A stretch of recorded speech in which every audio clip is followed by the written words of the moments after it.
Pada pertemuan hari ini kita akan membahas tentang data envelopment analysis ya. Materi ini diambil dari sebuah buku yang berjudul Spreadsheet Modeling and Decision Analysis ya, karya Cliff Ragsdale ya. Baik, managers. Nah, ini adalah kondisi di dunia industri ya. Saya awali dengan pengantar gitu. Para manajer ya itu seringkali tertarik ya untuk menentukan how efficiently various units ya. Jadi seberapa efisien sih berbagai unit yang ada di suatu perusahaan ya itu beroperasi gitu ya. Nah, misalnya dalam suatu perusahaan itu ada berbagai unit gitu ya, dimana atau unit ini bisa juga disebut dengan, mungkin bisa dianggap sebagai cabang gitu ya. Jadi suatu perusahaan kan kadang bisa mempunyai banyak cabang usaha gitu ya, yang itu semuanya dikendalikan atau dikelola oleh pusat gitu ya. Nah, kemudian si pusat itu gitu ya, si perusahaan utamanya itu dia misalnya pengen menganalisis gitu ya, seberapa efisiensi dari setiap unit, dari setiap cabang yang dia punya gitu ya, mana unit-unit yang lebih efisien gitu ya. Nah, begitupun ya seorang analis investasi ya itu juga mungkin tertarik katanya untuk membandingkan seberapa efisiensi perusahaan-perusahaan yang sedang berkompetisi gitu ya dalam sebuah industri gitu ya. Jadi misalnya industri perminyakan misalnya, itu kan banyak ya misalnya perusahaan yang bergerak di situ misalnya. Nah, ketika seorang analis investasi mau menentukan misalnya di mana uang itu, di mana investasi itu sebaiknya dilakukan, itu kan mungkin akan menilai laporan keuangan gitu ya dari setiap perusahaan di dalam satu industri gitu ya. Kemudian akan ditentukan, akan dipilih mana sih perusahaan yang performanya bagus gitu ya, yang efisien dalam mengelola ya dalam mengoperasikan bisnis ya gitu ya. Ya, atau industri apapun lah ya, misalnya bahan pokok atau industri ya, banyak ya saya kira kategori industri yang bisa diambil gitu ya. Nah, data envelopment analysis ya, atau analisis apa ya, kalau envelopment itu kalau diterjemahkan selubung ya, membungkus gitu ya, jadi kadang agak kurang kurang enak ya kalau diterjemahkan dalam bahasa Indonesia gitu. Jadi kita biarkan aja DEA ya. Data Development Analysis ini adalah suatu metodologi berbasis linear programming ya. Untuk melakukan analisis yang tadi sudah dibahas di awal ya, untuk menganalisis seberapa efisiensi unit-unit yang ada dalam suatu perusahaan, atau dalam dunia investasi seberapa efisiensi perusahaan-perusahaan dalam satu industri ya, satu jenis industri yang sama ya. Mungkin kenapa dalam satu industri yang sama analisisnya ya, karena setiap industri itu misalnya industri minyak, industri bahan pokok gitu ya, mungkin punya karakteristik yang berbeda gitu. Jadi analisisnya harus dalam satu kategori gitu ya. Nah, DA inilah biasanya yang digunakan untuk menganalisis efisiensi tersebut gitu ya. Nah, jadi di sini DA ini menentukan seberapa efisiensi sebuah unit atau sebuah perusahaan yang beroperasi gitu ya, dalam mengonversi input menjadi output gitu ya. Nah, inputnya apa dan outputnya apa nanti kita akan lihat di contoh ya. When compare with other units ya, ketika dibandingkan dengan unit yang lain ya. Nah, untuk lebih tergambar ya, terbayang seperti apa sih DEA ini. Nah, mari kita lihat contoh kasus di bawah ini ya. Mike Lister. Nah, Mike Lister ini adalah seorang manajer distrik ya di suatu wilayah lah gitu ya. Misalnya kalau misalnya di Jakarta sebut saja, atau di Jawa Barat misalnya, atau sebut saja di Jakarta lah ya, di pusat kota gitu ya. Nah, dia itu adalah seorang manajer gitu ya di suatu wilayah for the steak and burger ya, fast food restaurant chain. Jadi untuk untuk restoran makanan cepat saji, steak and burger ya. Nah, wilayah-wilayah yang Mike manage ini terdiri dari 12 unit ya yang dimiliki oleh perusahaan tersebut gitu ya. 12 cabang lah sebut saja ya, 12 cabang restoran steak and burger. Dan si Mike ini sekarang sedang melakukan proses evaluasi ya dari performa, dari kinerja semua unit tersebut ya yang 12 tadi during the past year ya, selama tahun kemarin gitu ya. Jadi kalau sekarang nih awal 2025 misalnya. Nah, gimana sih performa ke-12 cabang tadi di tahun 2024 gitu ya. To make recommendation ya, jadi untuk tujuannya apa nih analisis ini, untuk memberikan beberapa rekomendasi ya. How much of an annual bonus ya, seberapa banyak sih bonus tahunan yang perlu dibayarkan ke setiap manajer dari unit ya. Jadi jika ada ini manajer unit ya, jadi ada manajer wilayah gitu ya. Misalnya levelnya provinsi, ada manajer unit, berarti manajer di cabang tersebut ya. Jadi dari 12 unit tadi, 12 cabang yang dimiliki oleh si perusahaan itu masing-masing punya manajer ya kan. Nah, si manajer wilayah ini dia ingin mengevaluasi seberapa efisien, karena penilaian ini misalnya akan menentukan berapa banyak bonus tahunan yang harus diberikan ke si manajer yang ada di setiap cabang gitu ya. Nah, he wants to base this decision. Jadi dia ingin agar keputusannya itu berdasarkan hasil analisis ini gitu ya. Tentang seberapa efisiensi setiap unit itu beroperasi gitu ya. Nah, si Mike ini sudah mengumpulkan data ya yang menunjukkan yang ditunjukkan dalam tabel nanti di bawah ya, dari setiap unit yang ada 12 tadi ya. Apa sih output yang ada dalam tabel ya? Outputnya itu sudah dipilih. Jadi si Mike ini memilih outputnya itu apa. Yang pertama, outputnya itu adalah laba bersih dari si cabangnya itu ya. Gitu ya. Jadi laba bersih itu kan berarti laba kotor ya dikurangi dengan biaya produksi lah kira-kira ya. Itulah laba bersihnya, net profit, dimana satuannya dalam $100.000 ya. Yang kedua, outputnya itu adalah average customer satisfaction rating ya. Jadi nilai kepuasan pelanggan ya, rata-rata. Itu adalah output yang dinilai. Jadi si pusat itu punya satu sistem gitu ya terkait dengan kepuasan pelanggan, dan hasil ini nanti akan dijadikan salah satu pertimbangan ya sebagai bagian dari output ya. Dan average monthly cleanliness score, dan score atau nilai dari kebersihan bulanan rata-rata ya. Jadi mungkin ada nilai kebersihannya juga. Sedangkan inputnya apa? Inputnya ada total labor hours ya, ada total jam kerja pegawai gitu ya. Satuannya dalam 100.000. Nah, jam kerja pegawai ini apa ya? Ya kalau di luar negeri itu, maksudnya di luar Indonesia ya. Yang saya tahu ya, contohnya di Australia, kemudian di Jepang gitu, itu yang namanya kerja itu dihitungannya per jam gitu ya. Jadi nggak per hari gitu. Pokoknya per jam. Dia kerja hari itu jam ya jam berapa sampai jam berapa gitu ya. Nah, itu gajinya itu per jam gitu. Dan banyaknya jam kerja yang ada di sini ya bisa jadi ditentukan dengan berapa banyak jumlah pegawai gitu ya, kemudian dikalikan dengan jam kerja dari si pegawai tersebut, dan satuannya dalam 100.000. And total operating cost, dan total biaya operasional gitu ya, satuannya dalam $1 juta ya.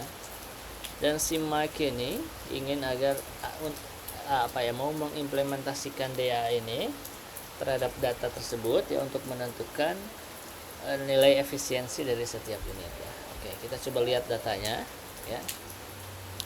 Datanya ada 12 ya, ada 12 unit, setiap unit mempunyai data terkait dengan output ya, ada profit, keuntungan, ini keuntungan bersih ya, net profit, kemudian satisfaction, kepuasan pelanggan, kemudian cleanliness, kebersihan, kemudian inputnya apa, ada dua ya, labor hours, jam kerja totalnya, dan juga total biaya operasional ya, total biaya operasional. Nah, gimana sih, jadi si Mike itu ingin menentukan mana sih unit-unit yang lebih efisien gitu ya. Nah, dengan mempertimbangkan 5 variabel ini ya, ada 2 variabel input dan 3 variabel output gitu ya. Dan menilainya itu enggak apa ya, tidak mesti ditentukan berdasarkan net profitnya, karena kalau kita lihat net profitnya nih, maka cabang yang ke-12 nih yang net profitnya paling besar gitu. Nah, jadi karena net profitnya ini 8,35 ya, lebih besar dari unit-unit yang lain gitu. Tapi di sini kalau kita lihat biaya operasionalnya juga cukup besar gitu ya, 8,75 ya kan biaya operasionalnya. Jadi kayak keuntungannya besar karena biaya operasionalnya besar, jadi kan bisa disebut wajar gitu ya, karena ya semakin besar modalnya ya keuntungannya juga akan semakin besar gitu. Tapi ada nggak sih unit lain yang sebenarnya dengan dana yang kecil tapi misalnya dia bisa menghasilkan keuntungan yang lebih besar gitu ya. Nah, jadi DA ini akan menganalisis ini ya, input dengan output ini mana sih yang lebih efisien gitu, unit mana yang lebih efisien gitu ya. Oke. Nah, itu masalahnya, dan di sini kita akan coba buat dulu formulasi matematisnya ya. Di sini kita tentukan dulu apa sih variabel keputusannya.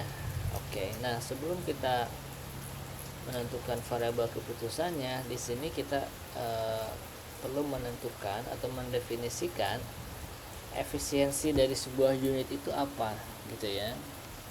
Ukurannya, ukuran efisiensi, ukuran dari sebuah unit yang efisien itu apa.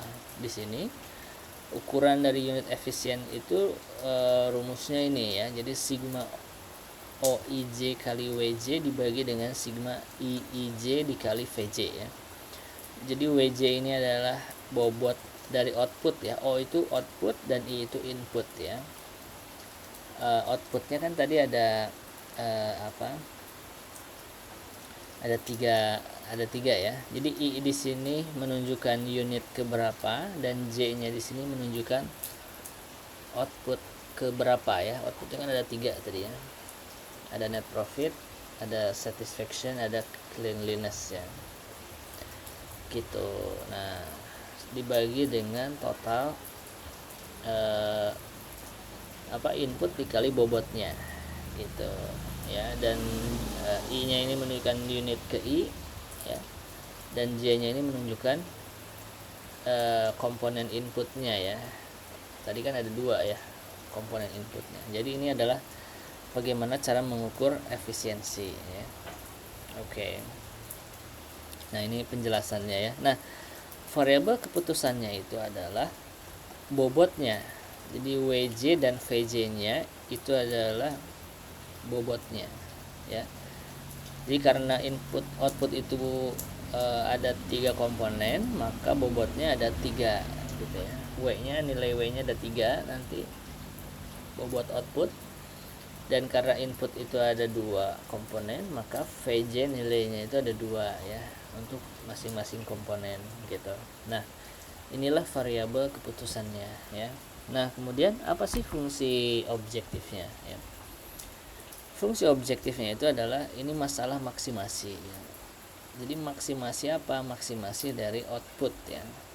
Maksimasi dari output ya. Output itu kan yang dimaksud di sini adalah performa ya, kinerja. Jadi sebuah unit itu disebut bagus kalau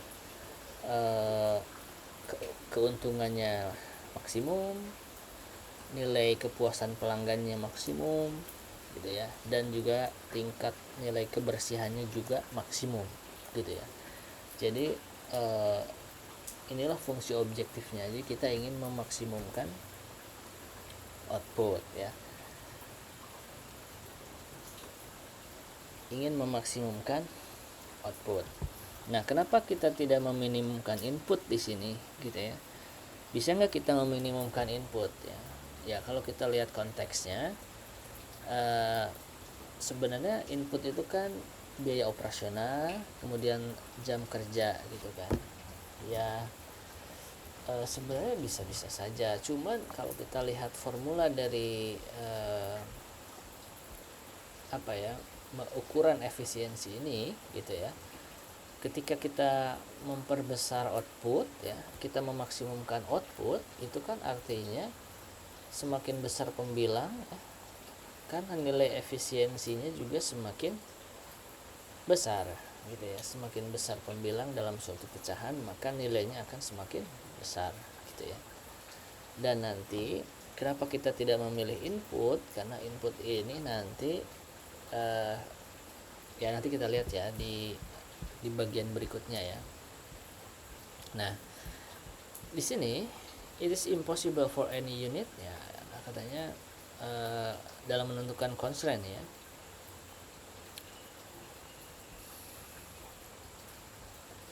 Jadi tidak mungkin bagi unit manapun untuk mendapatkan efisiensi yang lebih dari 100%. Jadi kita batasi efisiensi dari sebuah unit itu maksimum 100%. Jadi nggak mungkin ada satu unit yang efisiensinya lebih dari 100%. Itu kita batasi ya. Nah, sehingga ketika CLP-nya ini diselesaikan ya, si model linear programming ini diselesaikan,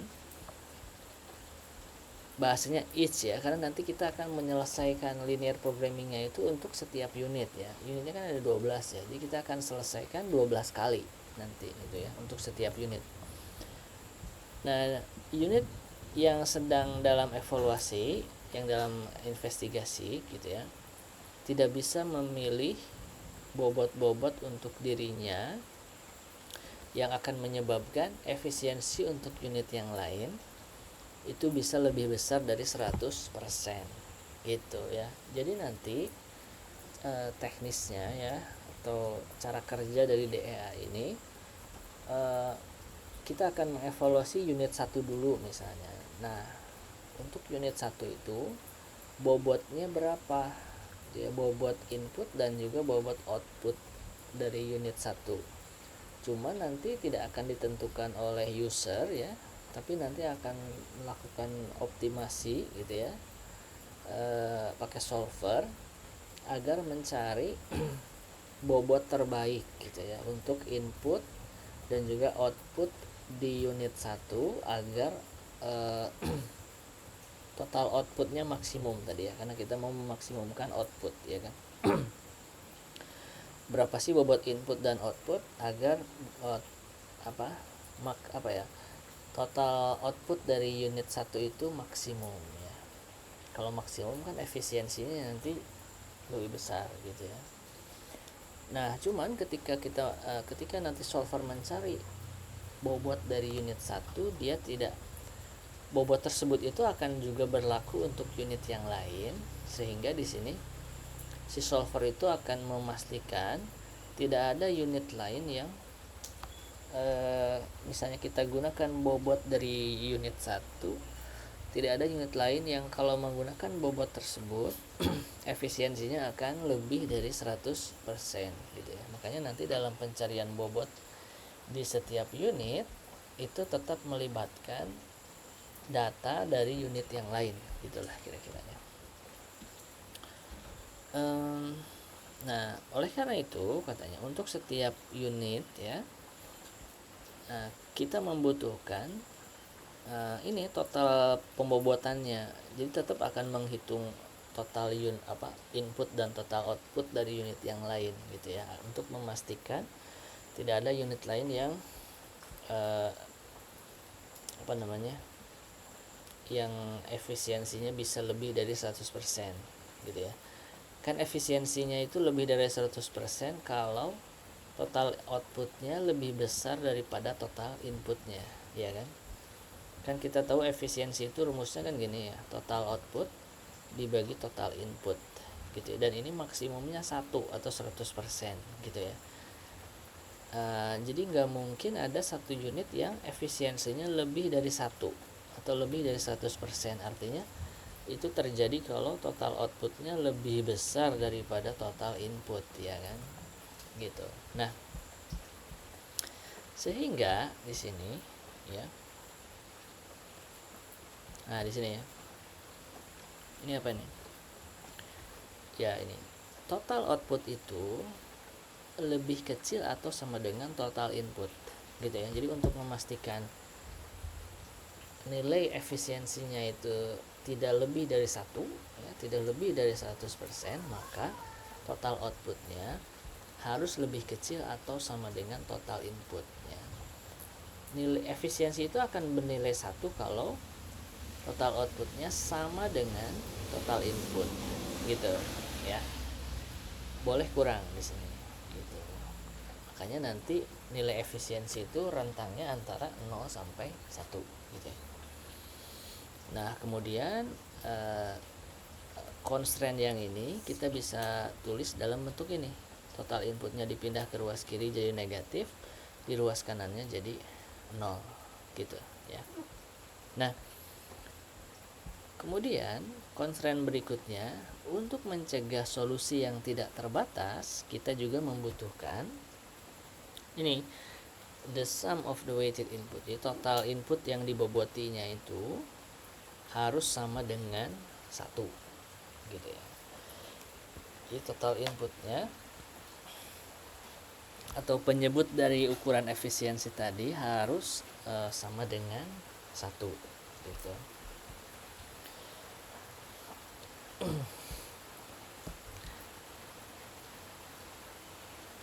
Nah, because the sum of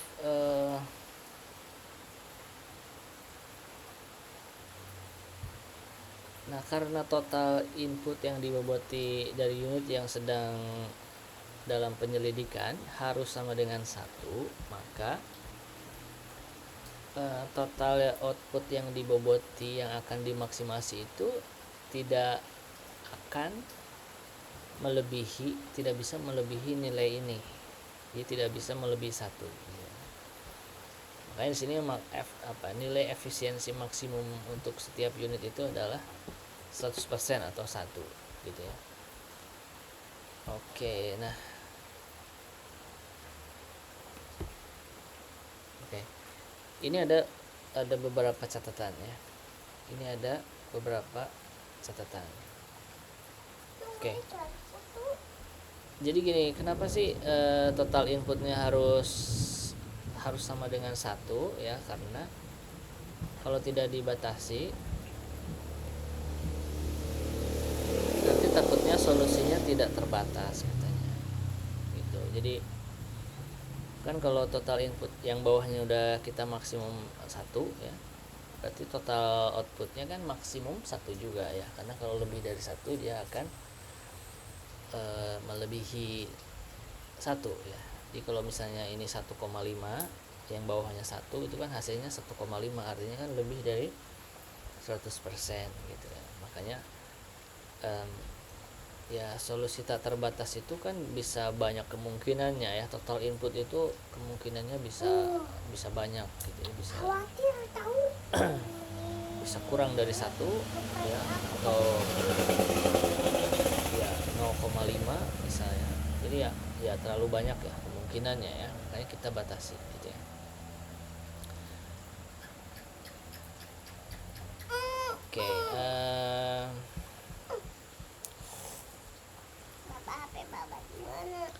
nah ini ada catatan penting ya, ketika mengaplikasikan DEA ya,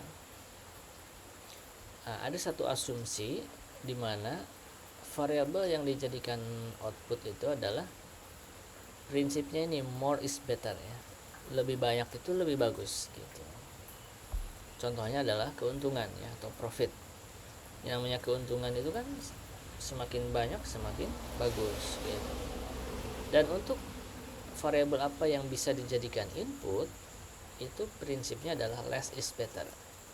Semakin sedikit itu semakin bagus ya. Contohnya adalah biaya cost di sini ya.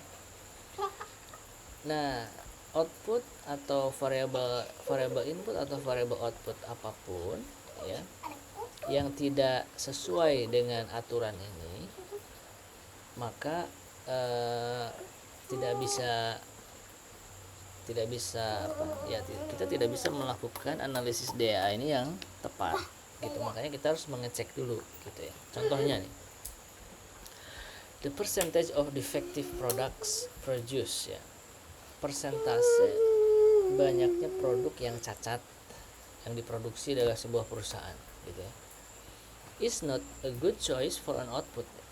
Itu bukan pilihan yang bagus atau yang tepat untuk dijadikan sebagai variable output. Kenapa? Karena kalau persentase produk yang cacat itu fewer defects ya, semakin sedikit yang cacatnya, barang yang cacatnya, itu adalah sesuatu yang bagus gitu. Sedangkan output itu kan prinsipnya more is better ya, semakin banyak semakin bagus gitu. Nah, jadi kalau mau dijadikan output yang tepatnya itu adalah ini, the percentage of non-defective products ya, banyaknya produk yang tidak cacat yang diproduksi. Ini adalah satu pilihan variable output yang bagus, yang baik. Kenapa? Karena prinsipnya more is better ya, semakin besar presentasinya itulah yang semakin bagus gitu. Nah, ini jadi kita perlu memperhatikan ini ya dalam menentukan mana sih yang bisa dijadikan variable input dan mana yang bisa dijadikan variable output ya. Oke. Nah, untuk mengevaluasi efisiensi dari unit 1, nah kita coba lihat penjabaran dari model yang tadi di atas ya. Kalau tadi kan masih dalam bentuk sigma ya. Masih dalam bentuk sigma. Artinya itu masih bentuk umum. Nah, sekarang di sini kita coba fokus pada masalah yang sedang kita kaji ya. Misalnya sekarang kita akan mengevaluasi efisiensi dari unit 1 ya. Maka fungsi objektifnya itu adalah ini ya, 5,98 W1 ditambah 7,7 W2 ditambah 92 W3. W1, W2 dan W3 ini adalah bobot output ya, bobot output. 5,98 ini adalah tadi itu apa ya, output yang pertama itu variabelnya menunjukkan profit ya, net profitnya. Nanti silahkan lihat di tabel ya, bisa kembali ke video yang tadi di awal, ke tabel ya. Jadi net profit untuk unit 1 itu ini 5,98. 7,7 ini adalah customer satisfaction ya, kepuasan pelanggan. Kemudian 92 ini adalah cleanliness ya, kebersihan. Ini adalah 92 ya. Dan W1, W2 dan W3 ini adalah variabel keputusannya, bobot-bobot yang mau kita cari ya, agar apa? Agar ini hasil dari penjumlahan ini nilainya maksimum. Total output yang diboboti itu maksimum. Terus constraint-nya apa? Constraint-nya ini kembali ke yang tadi. Masih ingat tadi ada sigma output ya, dikurangi sigma input harus lebih kecil atau sama dengan 0 tadi ya. Nah, sigma outputnya apa? Ini nih, sigma outputnya sama persis seperti fungsi tujuan yang ini ya, karena ini kita fokus di unit 1 ya. Jadi constraint yang pertama ini berhubungan dengan efisiensi di unit 1 ya. Masih ingat tadi total output itu nilainya harus lebih kecil atau sama dengan total input, atau total inputnya pindah ruas ke sebelah kiri, jadi yang di sebelah kanan 0 kan gitu tadi ya. Nah, yang W1 sampai W3 ini disebut dengan total output. Kemudian minus total input ya. Inputnya kan ada 2 ya, V1, V2 ini adalah bobot input. 4,74 ini adalah labor hours-nya, total jam kerja pegawai. 6,75 ini adalah total biaya operasionalnya untuk unit 1, ya kan. Nah, tidak cukup sampai di sini ya, karena dalam penentuan bobot W1, W2, W3 ini kita juga harus menghitungnya untuk unit yang lain. Jadi di sini ada unit 2 nih, ya kan. Untuk memastikan bahwa ketika nanti W1, W2 dan W3-nya ditentukan untuk unit 1 gitu ya. Tidak ada unit lain yang efisiensinya lebih dari 100%. Itu tujuannya. Makanya di sini kita tuliskan juga untuk unit yang kedua. Nanti dilihat di tabel ya, ini beda nilainya ya kan. Unit yang ketiga dan seterusnya sampai unit ke 12 ya. Kemudian constraint berikutnya di sini, total input itu harus sama dengan 1 tadi ya. Total input itu harus sama dengan 1 ya. Total input untuk unit 1 itu adalah ini. Nah, kita lihat sama dengan ini ya kan. Ya, abaikan tanda minusnya ya, karena ini pindah ruas ke kiri ya kan. Jadi total inputnya adalah ini. Total input untuk unit 1 harus sama dengan 1. Kemudian semua bobotnya itu harus lebih besar atau sama dengan 0 ya. Ya, bobotnya nilainya bisa berapapun ya. Yang pasti harus memenuhi constraint yang di atas ini ya. Oke, nah sekarang kita akan coba selesaikan menggunakan Excel ya kan. Nah, bentuk tabel Excelnya seperti ini. Kalian bisa silahkan buat sendiri dulu ya. Jadi di sini ada beberapa kolom ya. Kolom yang pertama ini unit, ada 12. Kemudian kolom B, C, dan D ini kolom tentang output ya. Kolom B itu tentang profit, C satisfaction, dan D cleanliness ya. Kemudian dua kolom berikutnya ini terkait dengan input, ada total jam kerja pegawai, ada total biaya operasional ya. Kemudian kolom G ada weighted output, ini ada rumusnya.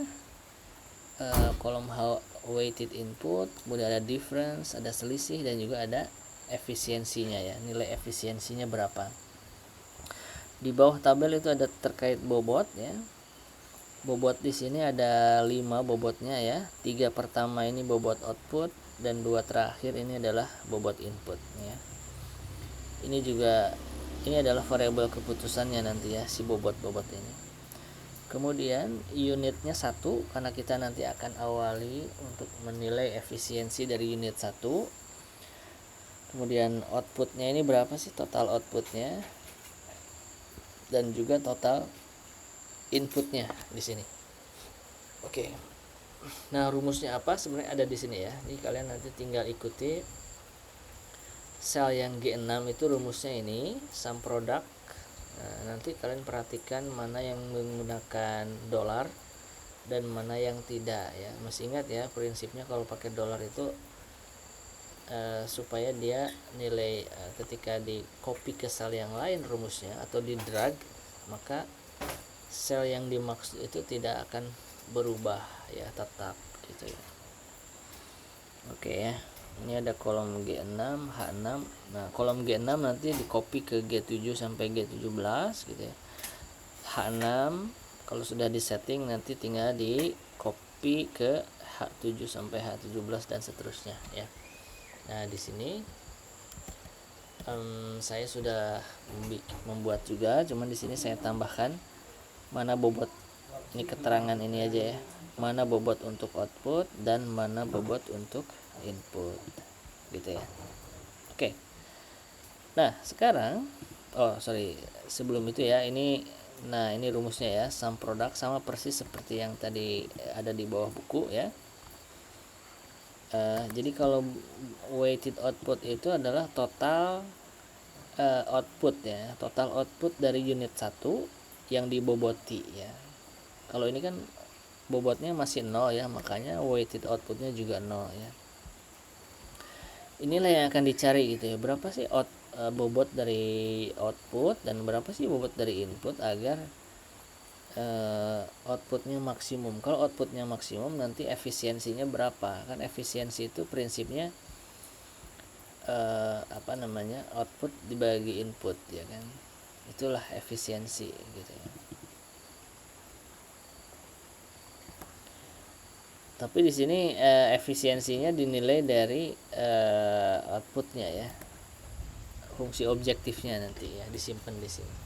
Fungsi objektifnya itu ini ya, memaksimumkan output ya. Kalau outputnya maksimum ya kita bisa menilai efisiensinya gitu ya. Oke. Kayaknya langsung aja kita coba selesaikan ya. Nah, untuk settingan solvernya itu ada di sini ya. Apa sih fungsi objektifnya B22 nih kan? Ini kita mau memaksimumkan output ya, karena output ini ada rumusnya. Nah, ini rumusnya. Ini ya kan?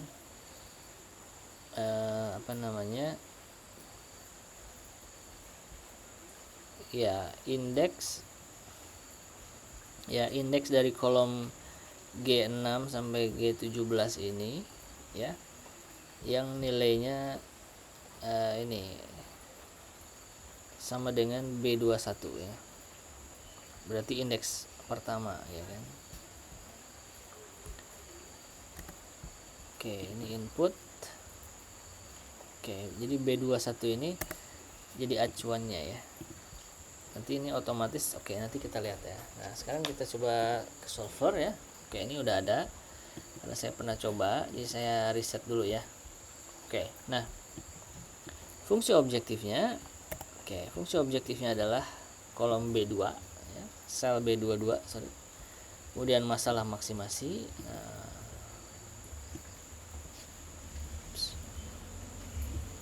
Fungsi variabel keputusannya apa? B19 sampai F19 ya. Jadi ini B19 sampai F19, jadi semua bobotnya. Oke. Nah, kemudian constraint-nya apa? Constraint-nya ini I6 sampai I17 harus kurang dari sama dengan 0 ya. I6. Oke, ini ya, selisih ya. Masih ingat tadi? Rumus selisih itu adalah total output, weighted output dikurangi weighted input ya. Jadi total output dikurangi total input gitu ya. Masih ingat tadi ada constraint yang menyebut total output dikurangi total input itu harus kurang dari atau sama dengan 0 kan gitu ya. Makanya di sini sel yang difference ini harus kurang dari atau sama dengan 0 gitu ya. Sesuai dengan ini ya. Sel yang ini harus kurang dari atau sama dengan 0 gitu. Karena selisih antara output dengan input harus kurang dari atau sama dengan 0. Oke. Untuk memastikan efisiensi itu tidak ada yang melebihi 100%. Constraint yang kedua, B23 sama dengan 1 ya. B23 nih. B23 ini kan bicara tentang total input dari unit 1 ya. Jadi kita fokusnya di unit 1 dulu nih ya. Jadi kita tinggal arahkan ke sel B23 ya, karena B23 itu sudah disetting otomatis dia akan menyimpan input dari unit 1 gitu ya, dan ini nilainya harus sama dengan 1 gitu ya. Oke. Kemudian constraint yang ketiga, ini semua variabel keputusannya harus lebih besar atau sama dengan 0 ya. Kita tambahin satu lagi. Ini semua variabel keputusannya harus lebih besar atau sama dengan 0 ya. Oke. Nah, kita pilih simplex, kemudian kita selesaikan ya. Untuk unit 1 ya. Nah, kita lihat ini adalah hasil dari optimasi untuk unit 1 ya. Jika kita lihat nih dari outputnya dulu ya, bobotnya ya. Bobot untuk profit itu segini ya, 0,1550. Untuk satisfaction 0 ya. Sedangkan untuk kebersihan nilainya 0,004 gitu ya. Dan dari mana nilai ini ya? Ini solver sendiri yang mencari tahu yang yang mencari bagaimana pokoknya agar output dari bobot ini nilainya bisa maksimum ya, nilainya bisa maksimum, bisa lebih maksimum gitu ya, khususnya untuk unit 1 gitu ya. Kemudian bobot inputnya kita lihat, ini bobot input untuk jam kerja dan ini untuk input untuk biaya operasional ya. Dan kalau kita lihat di sini bobot satisfactionnya mendekati 0 ya, atau 0 gitu lah ya, karena mungkin dengan kondisi unit 1 gitu ya, satisfaction ini bukan bukan opsi terbaik gitu ya, karena termasuk yang rendah ini kan ya, yang rendah, makanya dia tidak memberikan bobot yang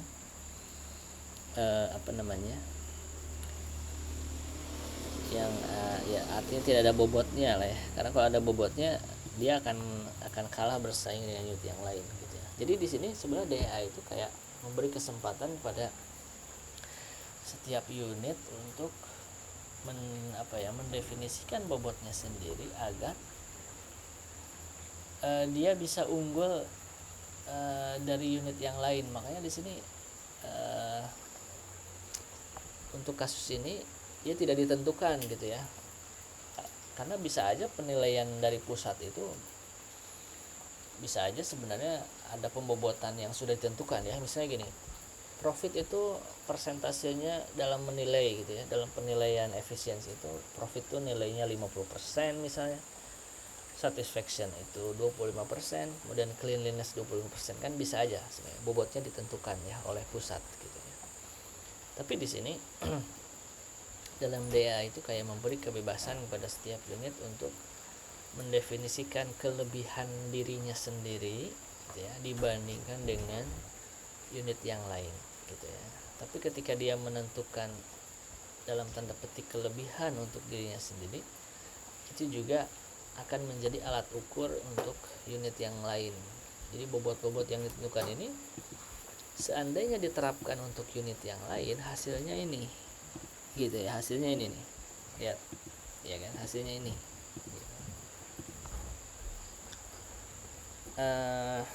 Nah, kenapa di sini total inputnya ada yang lebih dari 1 untuk unit yang lain? Karena kita hanya mensyaratkan total unit untuk unit 1 yang harus sama dengan 1. Lihat di sini ya, weighted inputnya kan sama dengan 1 untuk unit 1, karena sekarang kita fokus di unit 1.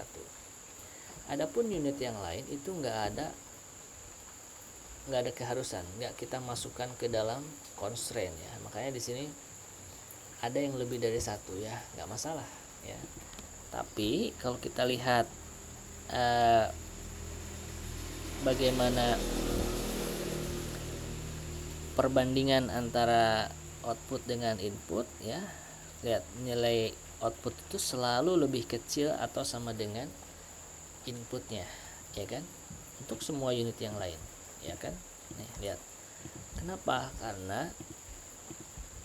karena ketika solver menentukan bobot ini ya, si solver itu sudah memastikan tidak ada unit lain yang efisiensinya lebih dari 100% gitu ya. Nah, jadi seberapa efisiensi unit 1 ya, efisiensinya itu adalah ini 0,9667 dibagi 1 berarti kan 0,9667 ya kan, atau nilai sel ini sendiri ya. Nah, makanya di sini nilai sel ini kita copy ke sini. Ini adalah efisiensi. Nah, pastenya jangan yang langsung paste ya, tapi hanya nilainya aja ya, rumusnya nggak usah dipakai gitu. Nah, inilah efisiensi dari unit 1 gitu, sebesar 0,9667 gitu ya, dengan bobot yang sudah ditentukan oleh dirinya sendiri ya. Oke. Nah, sekarang kita coba untuk unit 2 ya. Kita lihat, untuk klik aja unit 2 gitu ya, kemudian kita pakai solver lagi, terus tinggal di solve lagi ya. Nah, kita lihat nih. Ternyata hasil ini adalah bobot dari unit 2 ya. Ternyata untuk satisfaction di sini masih 0 ya. Ya terserah lah, ini kan hasil dari solver ya. Inilah nilainya gitu ya, 0. Untuk label hours juga 0 gitu ya. Inilah bobot-bobot yang dipilih oleh solver agar outputnya maksimum untuk unit 2 ya. Dimana di sini outputnya adalah 1 ya. Dan inputnya 1. Lihat ini sama aja ya. Jadi seberapa efisiensi unit 2 itu ternyata 100% ya. Nah, 100% ya. Oke, sampai sini dulu ya. Kalau kita lihat ya, efisiensi dari unit 1 itu kan tidak mencapai 1 ya, tidak mencapai 100% ya kan. Artinya apa? Artinya boleh jadi ada unit lain yang dengan nilai input yang segini ya bisa menghasilkan output yang lebih besar gitu ya. Jadi kayak misalnya gini, ada dua cabang gitu ya. Yang satu modalnya sama 10 juta gitu ya, tapi si unit A itu bisa menghasilkan keuntungan yang lebih besar dibandingkan unit B padahal modalnya sama. Itu yang dimaksud dengan kenapa efisiensi unit 1 itu tidak bisa mencapai 1, karena dengan kondisi input yang dia punya gitu ya, boleh jadi ada unit lain yang performanya lebih bagus gitu ya. Atau sebaliknya, dengan output yang segini boleh jadi ada unit lain atau ada cabang lain yang mempunyai input yang lebih kecil gitu ya, yang lebih kecil daripada ini gitu ya. Jadi kayak gini, ada dua perusahaan, ada dua cabang yang keuntungannya 10 juta misalnya, tapi modalnya berbeda, yang satu lebih kecil, yang satu lebih besar, tapi keuntungannya sama. Nah, itu kan kita bisa menilai ternyata unit A itu karena modalnya lebih kecil bisa kita sebut lebih efisien dibanding unit B yang modalnya lebih besar tapi keuntungannya sama kayak gitu ya. Oke, nah sedangkan yang unit 2 kita bisa lihat efisiensinya 100%. Kenapa? Karena tidak ada unit lain dengan modal yang segini inputnya bisa menghasilkan keuntungan yang lebih besar yang dihasilkan oleh unit 2 dengan bobot-bobot ini gitu ya, dan seterusnya ya. Oke, kita lanjut untuk unit 3, kemudian kita selesaikan. Sebenarnya ada cara cepatnya ya di buku itu, tapi dia harus menggunakan fitur yang berbayar ya, jadi namanya resolver platform ya, tapi saya nggak demokan karena saya nggak punya lisensinya ya. Jadi nah ini unit 3 nih, efisiensinya segini ya.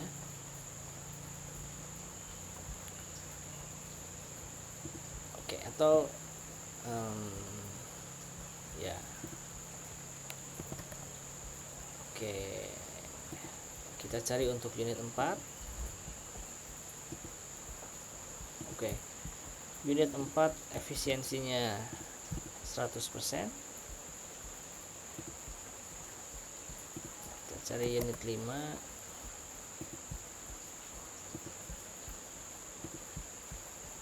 Oke, efisiensinya adalah nilai outputnya ya, karena penyebutnya kan 1 ya, inputnya kan 1 ya. Jadi efisiensi itu kan output dibagi inputnya. Terus untuk unit 6 kita selesaikan. Jadi selesaikannya harus terus ya, berulang.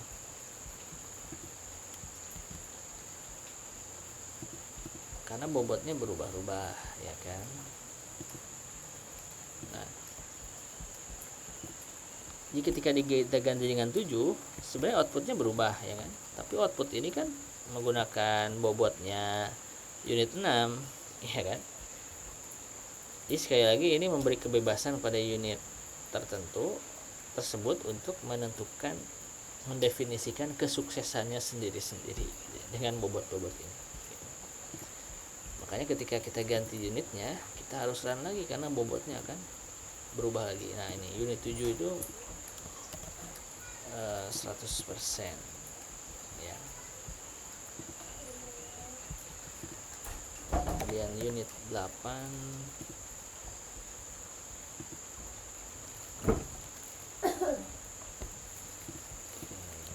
ini adalah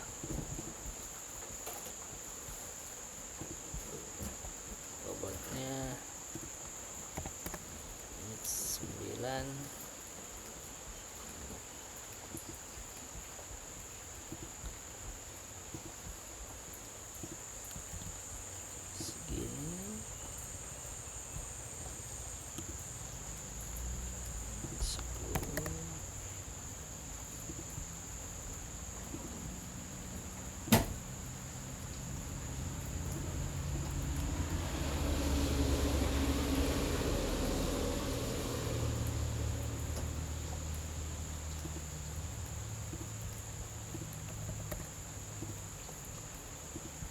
11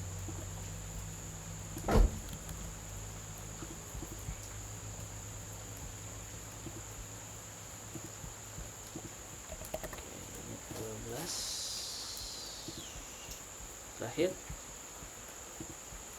Nah, efisiensinya 1 ya. Oke, nah sekarang kita coba bandingkan hasil yang ada di buku ya, sama nggak hasilnya. Oke, ini ya, kita lihat unit 2, 4, 7 dan 12 ya, efisiensinya 1 ya. Oke, sama ya, 2, 4, 7, 12 efisiensinya 1, yang lain masih di bawah 1 ya kan. Nah,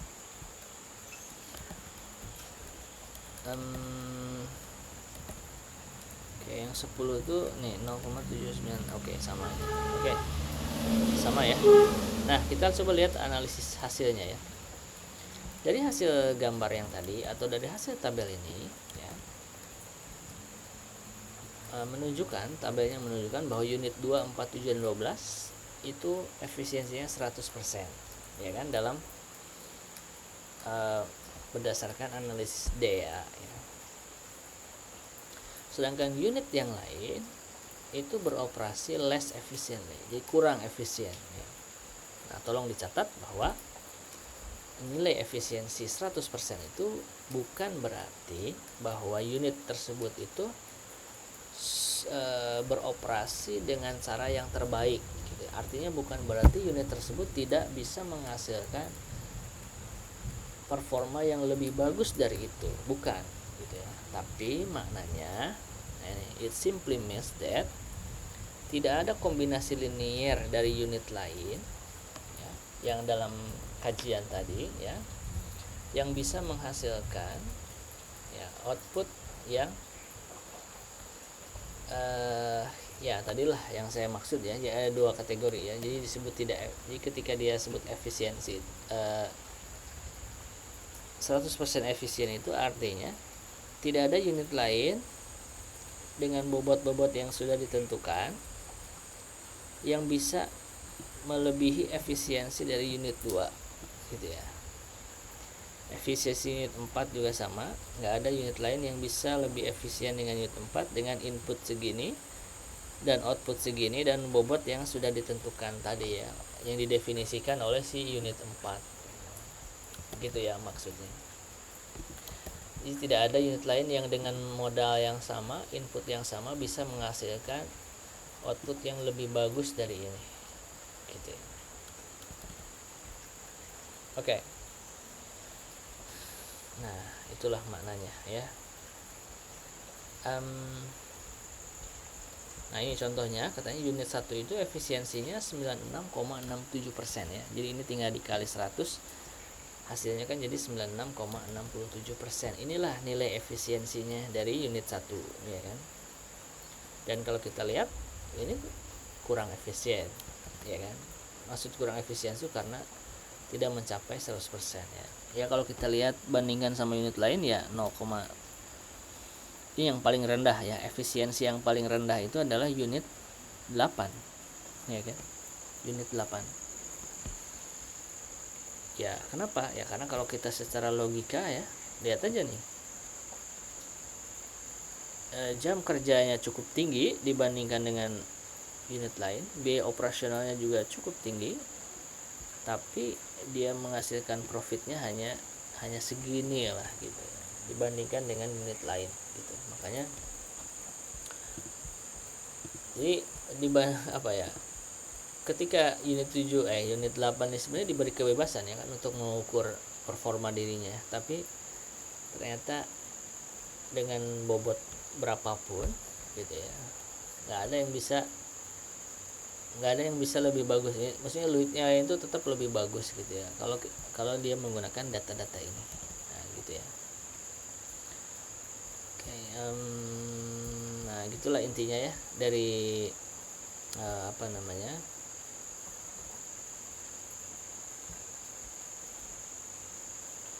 dari DEA ya. Jadi kalau kita simpulkan nih, tadi kan manajer itu kan ingin menentukan unit mana sih yang lebih efisien ya. Ini tinggal diurutkan aja ya. Dari sini mana yang lebih efisien. Nah, unit 2 nih, manajer unit 2, 4, 7 dan 12 ini layak untuk mendapatkan bonus yang lebih besar dibandingkan dengan unit yang lain gitu ya. Atau misalnya nggak hanya melulu tentang bonus ya, misalnya mau menunjukkan ranking performa, ranking unit mana yang rankingnya terbaik gitu, karena mau dikasih award misalnya gitu ya. Maka ya kita bisa lihat di sini ya, unit yang tertinggi itu yang efisiensinya 100% ini gitu ya. Oke. Jadi hasil analisis DEA ini bisa digunakan untuk berbagai hal ya, untuk ngasih bonus, untuk ngasih hadiah, atau untuk ngasih bahan evaluasi ya. Jadi untuk yang unit 8 ini, nah ini harus jadi perhatian manajemen pusat ya kan, nih, karena efisiensinya rendah ya kan. Unit 10 juga sama, ini di bawah 0,8, atau unit yang lainnya misalnya sebut saja yang di bawah 0,85, berarti ini layak mendapatkan evaluasi dari pusat gitu kan, tentang efisiensi dari di cabang tersebut gitu ya. Oke. Nah, karena DEA ini adalah